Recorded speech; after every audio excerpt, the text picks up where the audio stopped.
पत्थर के साथ साथ भगवान ने जो दूसरा पुल बनाया वो कौन सा है? वो भक्ति मार्ग है, भक्ति मार्ग का पुल।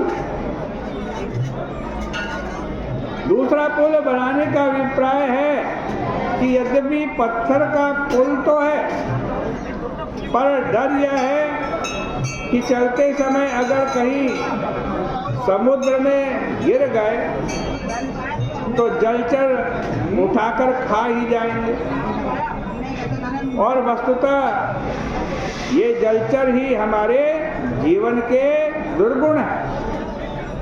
अतः सद्गुण क्या है? सद्गुण ही पत्थर हैं और जलचर दुर्गुण है। और पत्थर तथा जलचर दोनों के द्वारा पुल बनाकर मानो भगवान ने बता दिया कि कर्म मार्ग माने सद्गुणों का सदुपयोग और भक्ति मार्ग का तात्पर्य है कि दुर्गुणों का सदुपयोग। सचमुच जलचर तो ऐसे थे कि वो बंदरों को आज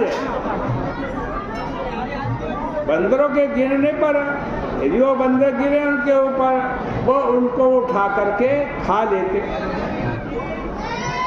और जब पुल के ऊपर खड़े होकर भगवान ने अपनी रूप माधुरी बिखेरी, भगवान की सुंदरता उन जलचरों ने देखी तो देखते ही रह गए।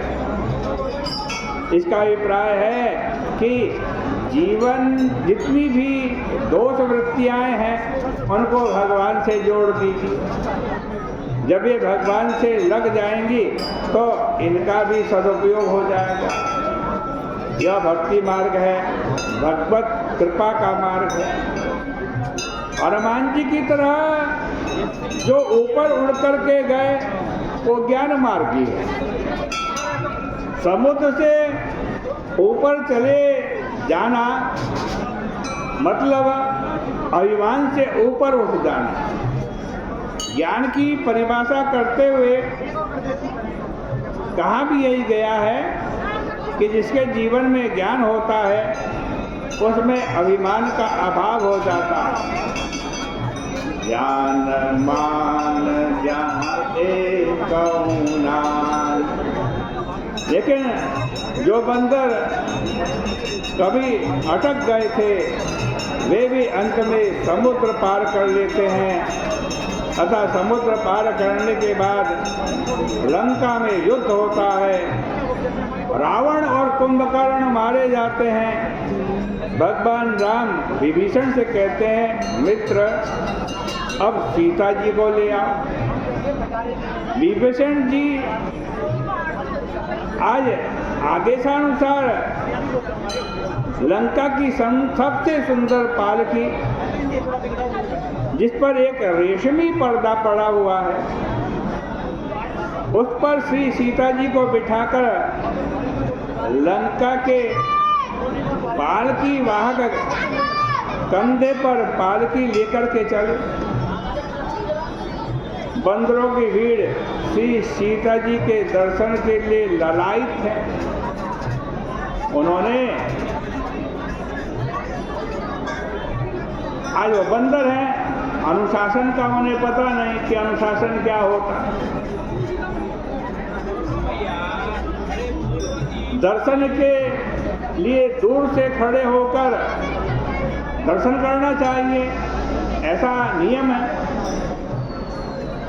अपनी चंचल प्रकृति से लाचार बंदर सोचने लगे कि अगर सीता जी इसी पालकी पर सवार हैं तो जरा पर्दा हटाकर ही दर्शन कर लें।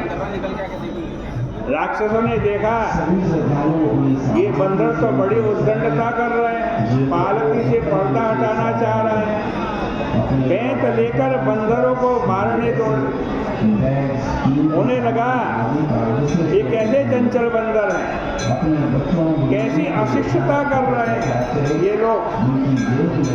यह दृश्य देखकर भगवान राम ने तुरंत विभीषण को बुलाकर कहा, मित्र यह क्या कर रहे हो? सीता जी को क्या इसी तरह से लाओगे?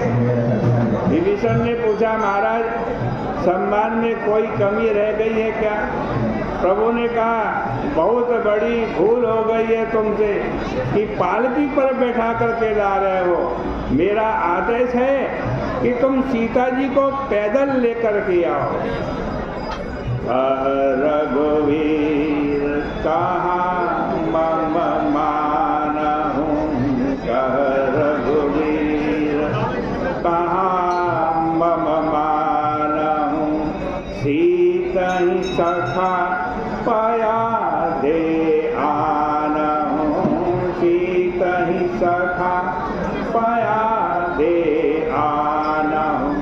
भगवान श्री राम का तात्पर्य था कि जिन बंदरों ने इनका दर्शन करने के लिए इतने दूर तक पैदल यात्रा की, क्या उनके लिए सीता जी को थोड़ी दूर भी पैदल नहीं चल पाएंगी वो?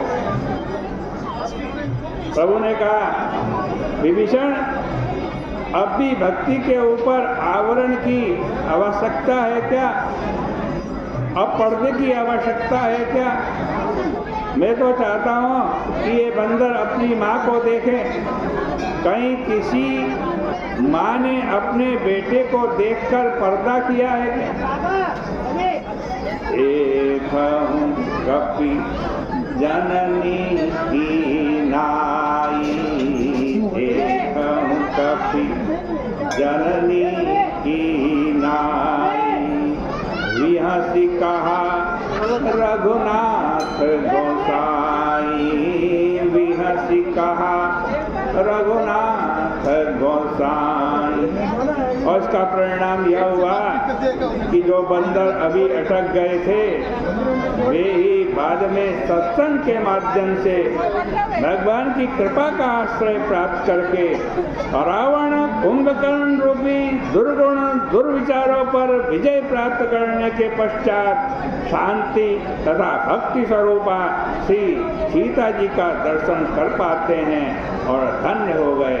इतना ही कहकर आज की चर्चा का विराम करते हैं। बोले सियापति रामचंद्र भगवान की जय।